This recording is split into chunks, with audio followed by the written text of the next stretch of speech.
Well, welcome to today's live stream. I'm so excited that you're here. This is week 4 of the Created to Dream series that we're doing here on YouTube, Facebook, live as a live stream. So I'm really excited that you're here. It's Friday today, and I do it every Friday morning, as you know. And later on this Friday, today, I will be hosting a talk, a kind of like a workshop. It's not, it's 5 workshops, and it's called Grief to Grace. And if you haven't signed up, I wanted to share with you how you can sign up. All you have to do is go to creativesoulspace.com/griefgrace 2026. And you can see that you'll be getting full 5-day workshop replays.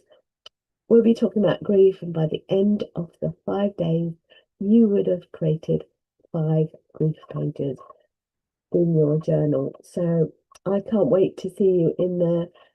All you have to do is go to creativesoulspace.com/griefgrace 2026. So let's get to the live stream now. We've got lots to do.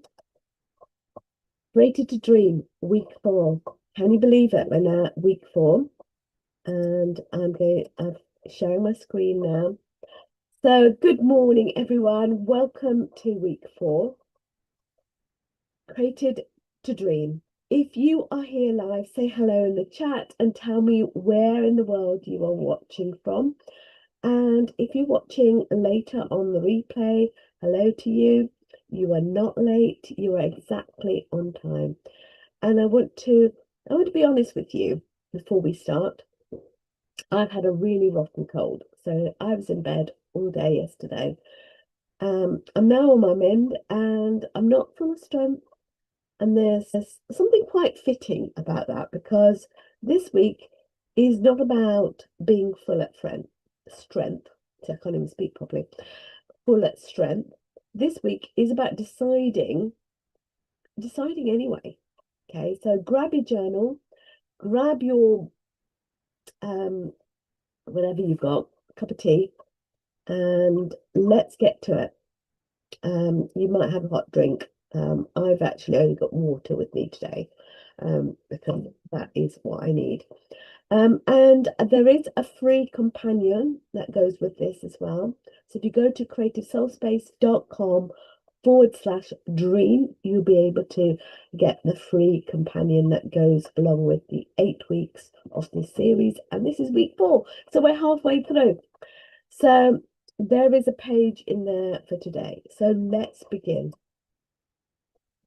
So let me just catch you up, because look at it, how far we've come already. If you can see here on the left, we named it. That was week 1. And then week 2, we did the hard thing first. We were honest about the loss, about the years that went somewhere, about the version of you that got quietly set aside, when things got just really busy, looking after everyone else. And then we said the thing out loud. And you created to dream. That you were created to dream, not permitted to, not lucky enough to, created to dream. So the middle one, we planted it, we watched it break through. That was last week. Okay. And we went looking for the real dream. Not the tidy, sensible, but acceptable one that you'd only say at a dinner party, but the one underneath that. Some of you found it, some of you found the edge of it. Both of those count.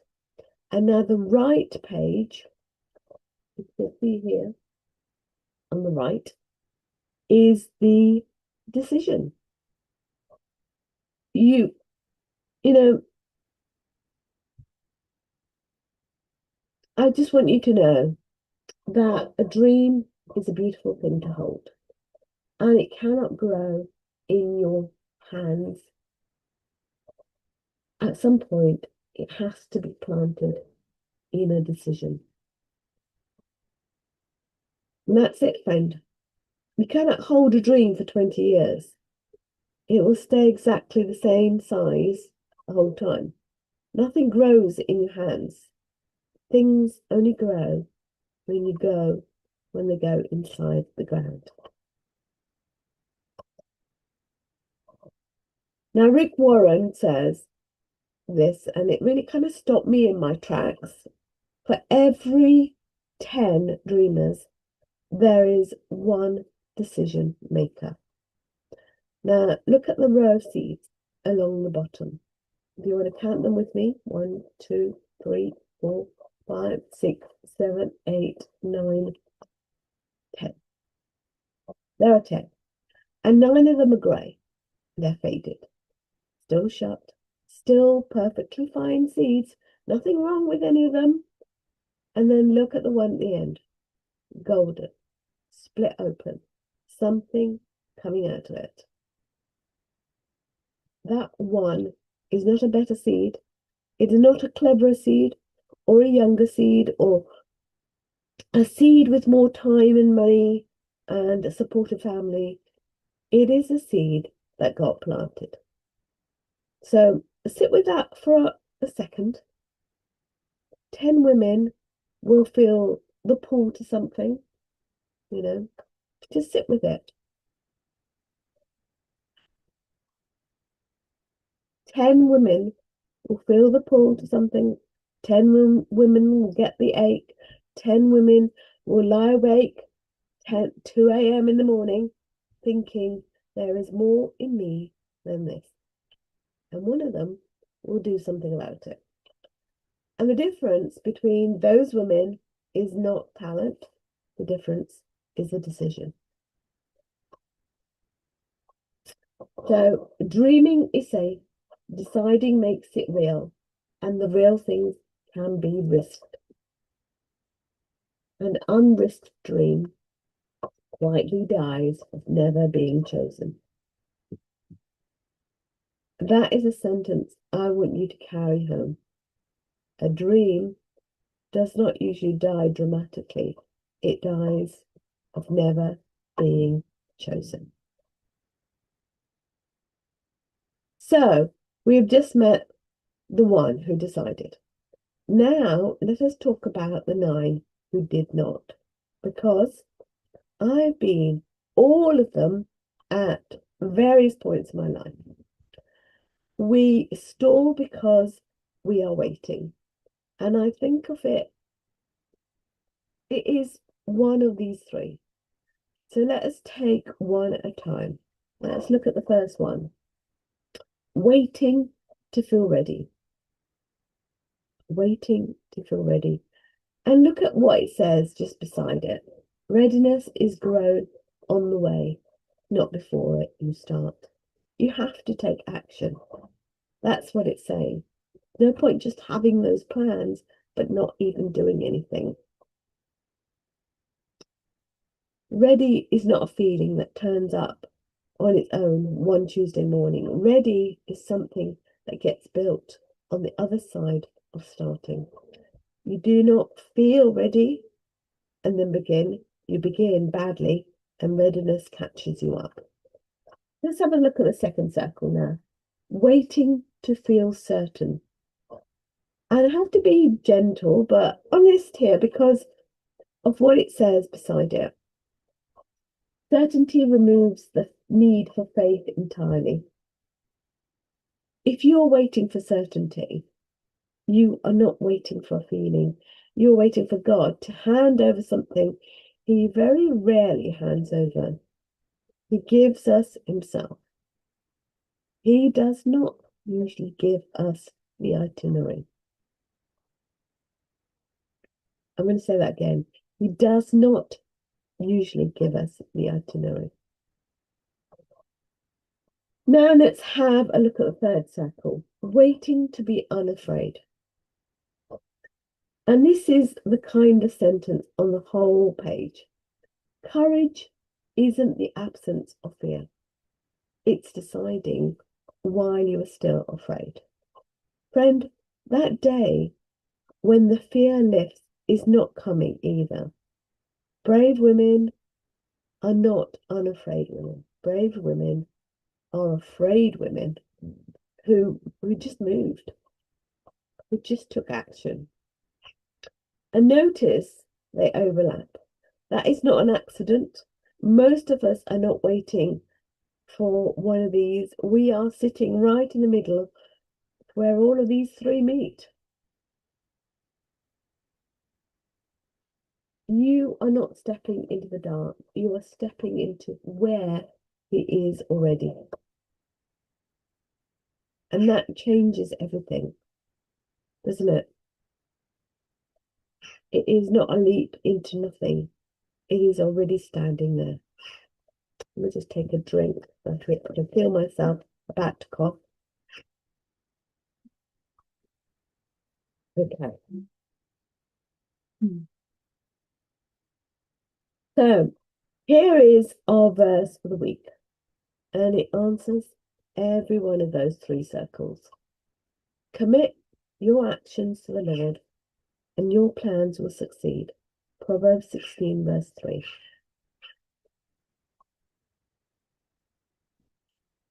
Now notice the beautiful order of it. Commit first, and the certainty comes as we walk.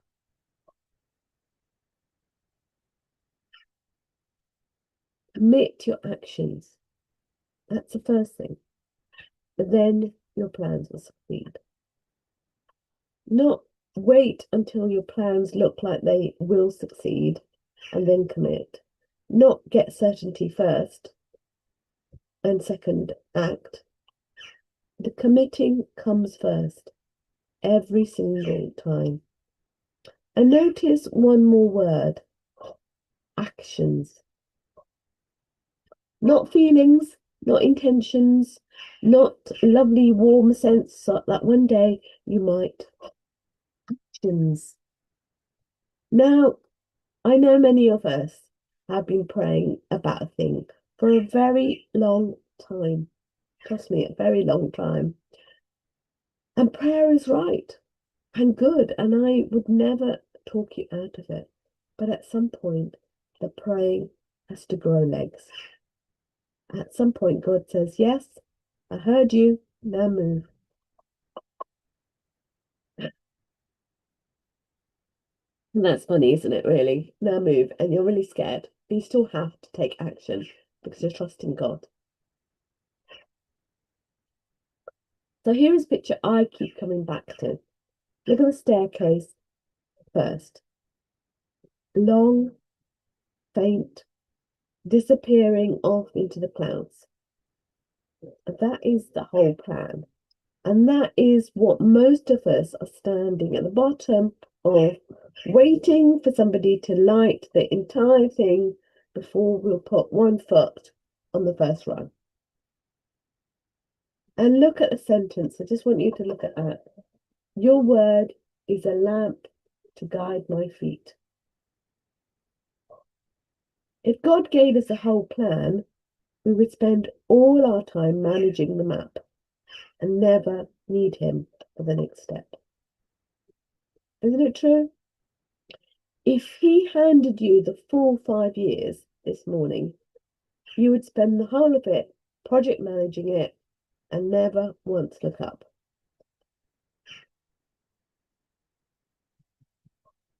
A lamp lights the next step, not the whole road, does it? Here's a whole road, but the lamp only lights the next step. So look at the stone underneath, one stone, one little pool of gold light. Everything around it is dark, and beside it, a lamp lights the next step, not the whole road. And that is how he does it, friend. He lights the step you were standing on and the one just above it. And when you move on to that one, he lights the next one, which is exactly what the verse says. Your lamp, your word is a lamp to guide my feet. And that's Psalm 110, verse 105. A lamp for your feet. not a floodlight with the horizon. And if you need the fear taking off it, here is one. Do not be afraid or discouraged, for the Lord is the one who goes before you. He will be with you. He will neither fail you nor abandon you. That's Deuteronomy 31, verse 8. He goes before you, which means the step you are frightened to take, he has already stood on it. Now, let me tell you 4 people who decided before they had the faintest idea how it would turn out. Take one at a time with me. So we see here Peter. Peter, and look at that empty boat. Okay. Yes, come, Jesus said. And so Peter went over the side of the boat and walked on the water towards Jesus.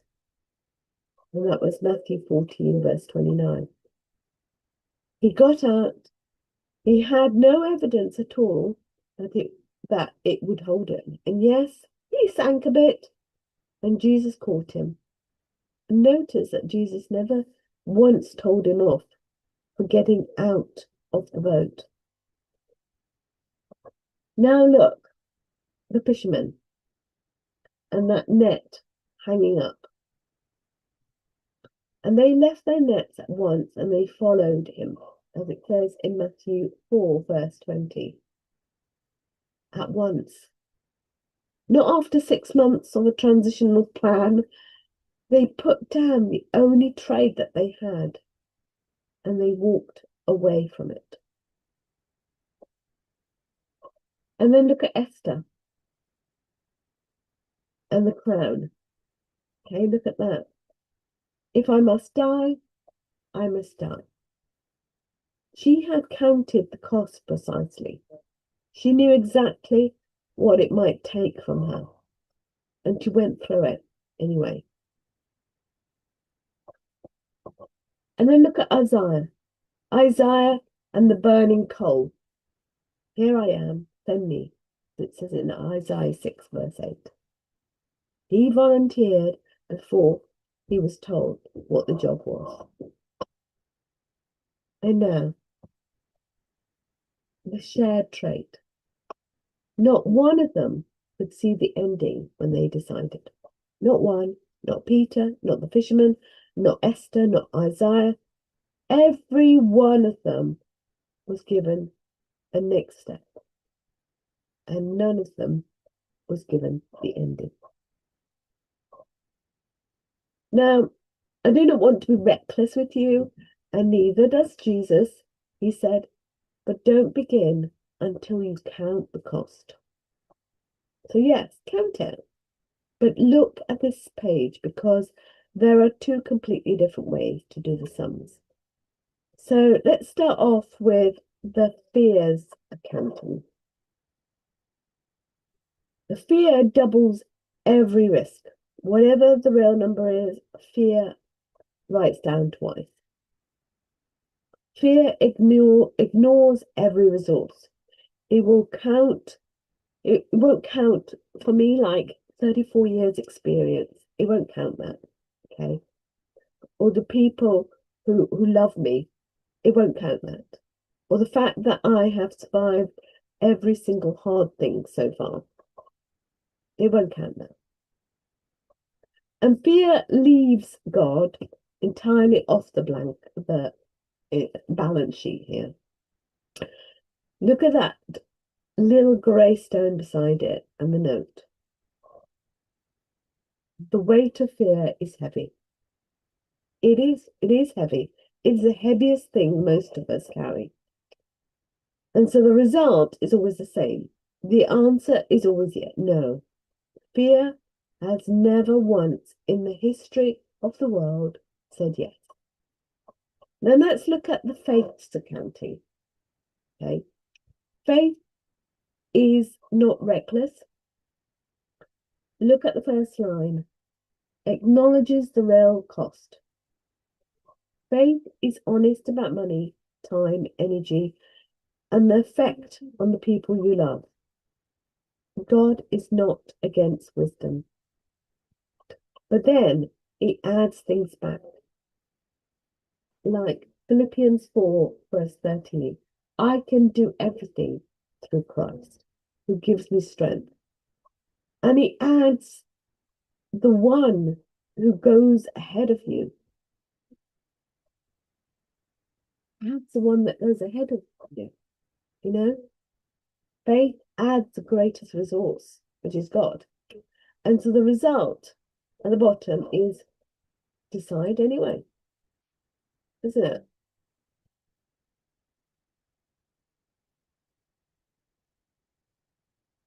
So count it, but look at this page. Just look at this page.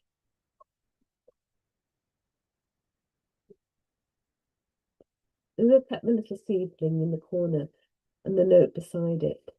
Faith adds the greatest resource. Sorry. So it's the same cost, the same woman, the same morning, completely different sum because of what has got left off the page. So now look at this. Plant with me. Because there are two things happening on it, and they're both important. Let's just start at the top, okay?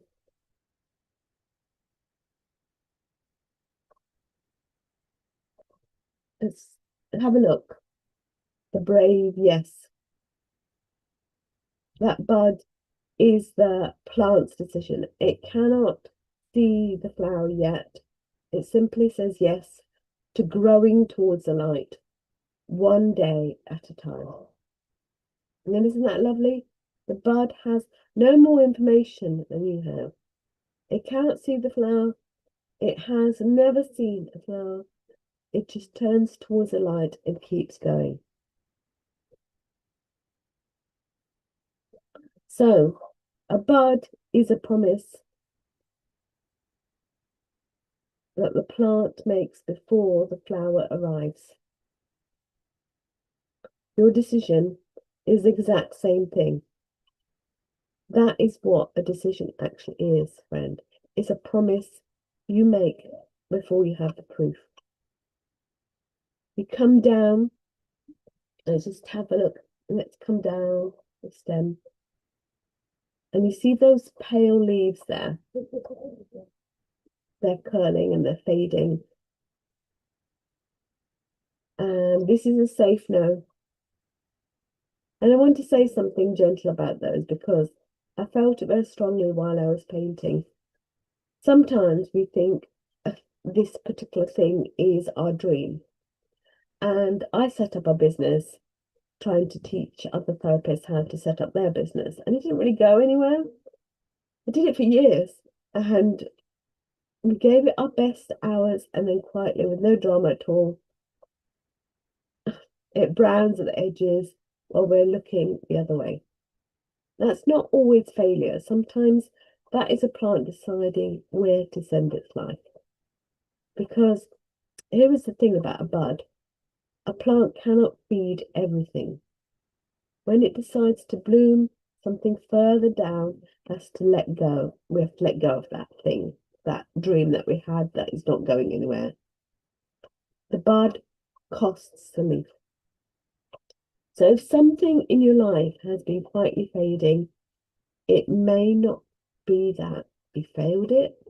It may be that the real thing is forming higher up, higher up the stem, and it needs everything you have got. So here is it. Get your pencils, your pens out. I've been using Inktense pencils, if you are wondering. I love them. I've got a whole set of them. So these are the steps I'd like you to do. First of all, just pray. Just pray. Say, Lord, Father God, I'm just committing to you this dream. And just pray that dream to him. It is the shortest prayer in the world that I've just said, Lord, I'm committing this to you. That's it. That is Proverbs 16, verse 3, turned into a sentence. You can just actually say, you're not asking for a plan, you're handing over the action. And then step 2, if you've got your free companion workbook, there is a page for this. And if you have not, that's all right. Any paper will do. Watch me. You can watch me paint as well. There's no right or wrong way to do this. What we are painting today is the same soil we started with week 1 and the same 2 seeds from last week. And from this week, something has formed on the stem. I'm going to paint that single bud reaching upwards, not a garden, not a masterpiece, just one bud. And if you can draw a teardrop and 2 leaves, you can do this. And if you're watching on replay, you can pause me and you can paint along. And then step 3 is just to write on a fresh page, finish the sentence. This week I will. This is your decision. This week I will. And yeah, name one small real step. Don't write down the whole dream, send an email, book the class, buy the paints, clear the morning. Just one small step. And you know those, do you see how small those are? Not this year I will start a business. Send the email. Not one day I'll be an artist. Just buy the paints, you know? I will go first and I have got annual leave coming up, so I want to do something today.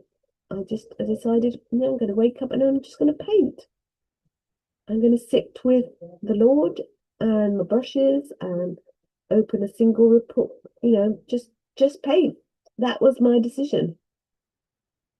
But for me, this is a real decision because the woman I have been for 34 years would fill this week with other people. So this is mine. This is a week that I'm going to paint. The scripture says it quite far better than me. But don't just listen to God's work. You must do what it says. Otherwise, you are only fooling yourselves. It says James 1, verse 22. So let's listen to me paint. Here is the soil again, the same dark ground we've been standing over for 3 weeks now. Nothing about it has changed. It's still heavy, it's still ordinary, still a sort of ground you walk past without looking twice. But look what's happened in it. The seed has split right open. You can still see the 2 bulbs of shell down there in the dark, lying either side of the stem, spent and broken and completely necessary. That shell was protection once. Now it is just the thing the plant had to come out of. And up it comes, the stem, the leaves, these little tendrils curling out into the air, reaching for something they cannot see yet. But look to the left. Some of those leaves are browning, curling, drying at the edges, quietly letting go. And I want to say something gentle about those leaves, friend. Sometimes we think a thing is our dream.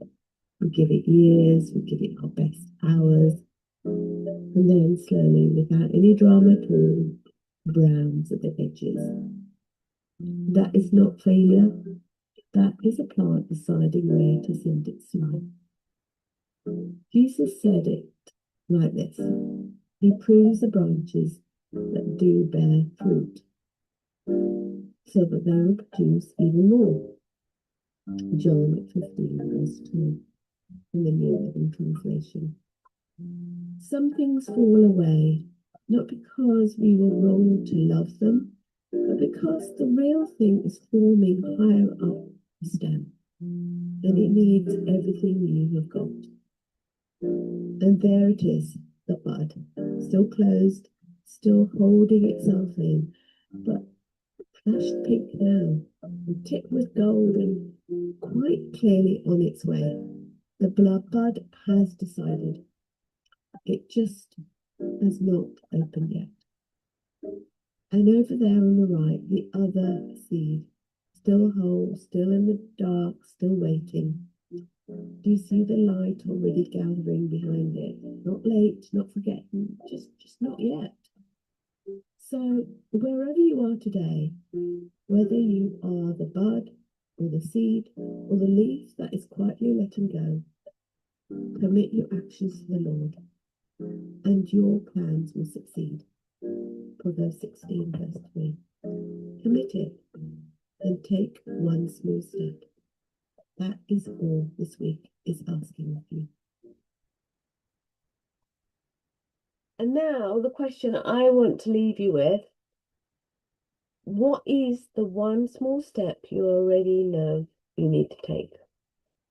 Now notice the words I chose there. Already know. Because most of the time we're not confused. We know. We have known for months. We have just been hoping that if we wait long enough, something will happen. That means we do not have to. Nothing is going to happen. You already know. And I want you to read this line at the bottom with me. Read it out loud. Don't overthink it. Say it out loud. It stops being a maybe and starts being a promise. So say it out loud right now in your kitchen, on your own. Say the step out loud where you can hear it, because a thing you only think stays maybe forever. A thing you say becomes a promise. Now, here's a bit nobody warned you about. I want you to read this sentence with me. The hardest thing about a brave decision is keeping it. On your own, by Tuesday, the doubts will usually talk you back out of it. And that is so true. It makes me laugh, friend. You will decide something beautiful this morning at 7 a.m. and by Tuesday afternoon, you will have found 9 sensible reasons why now is not quite the right time. That is not weakness. That is just what happens to a decision left on its own in the dark. And Scripture knew this thousands of years before any of us did. 2 people are better off than one, for they can help each other succeed. Ecclesiastes 4 verse 9. Help each other to succeed, not just comfort each other, succeed.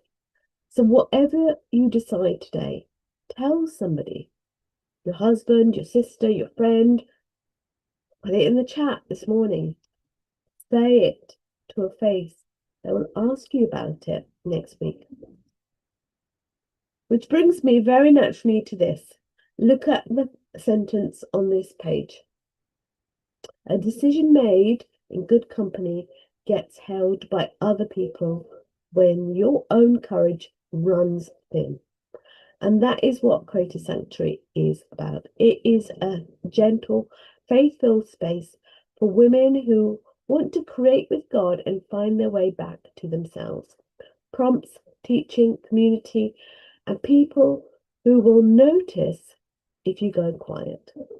And look at the gate here. It's open. And there's light on the other side. The doors are open until the 30th of July. And this is the last live stream before we close. That is not me putting pressure on you. It is just the date. Everything is at creativesoulspace.com/Creative Sanctuary Grace. That's Creative Sanctuary Grace is all one word. So creativesoulspace.com creative sanctuary grace. And if this is not your season, that is completely fine. Stay right here with me. This series is free and it will always be. And next week, next Friday, we come to week 5 and it's about delays. So read what it says here. I just want you to read it. Because sometimes we make the brave decision, we take the step, and then nothing seems to happen. And that is exactly right. You said yes, you took the step, and then the whole thing went quiet. And you started to wonder whether you had imagined the whole thing. Has God forgotten you? The hint is nope. So look at the bud on this page. Still closed, still tight. Nothing visible, nothing happening at all. And yet everything is happening on the inside. So if it seems slow in coming, wait patiently. Wait for it. It surely will take place, as it says in Habakkuk 2, verse 3. So do come back to it next week, because I think a great many of us are living in exactly that space this morning. And if you haven't subscribed to the YouTube channel, just go to YouTube and type in Creativity Released / featured, and you will just click the bell notification so that you'll know when I go live next. And if you've missed it a week, every live stream is on youtube.com / creativity release / streams. You should find it there. So we end here where we began. Commit your actions to the Lord and your plans will succeed. Commit it. Take one step. Go gently and go bravely. And let me pray this over you before you go. May the Lord bless you and protect you. May the Lord smile on you and be gracious to you.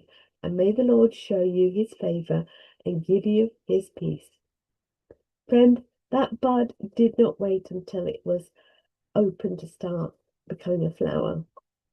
It committed while it was still closed.